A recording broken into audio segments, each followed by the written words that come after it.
The Fermi Level Interactive Calculator solves semiconductor carrier concentration and Fermi level problems for device design. Let's walk through the input fields. First, select your calculation mode from the drop-down menu. Options include intrinsic Fermi level and carrier concentration, N-type doped semiconductor, P-type doped semiconductor, Fermi level position from doping, carrier concentrations from Fermi level, and band gap from intrinsic properties. I'm using intrinsic Fermi level and carrier concentration. Now enter temperature in Kelvin, band gap Eg in electron volts, Nc in centimeters cubed, and Nv in centimeters cubed. The calculator also has fields for donor concentration Nd, acceptor concentration Na, Fermi position Ef-Ei, and intrinsic carrier Ni. For this example, I'm using temperature 300 Kelvin, band gap 1.12 electron volts, Nc 2.8 times 10 to the 19, and Nv 1.04 times 10 to the 19.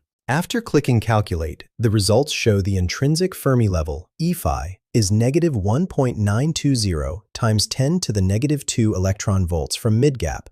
The intrinsic carrier concentration, Ni, is 6.676 times 10 to the 9 per centimeter cubed, and the thermal voltage, Kt over Q, is 25.85 millivolts. Find the link in the description below.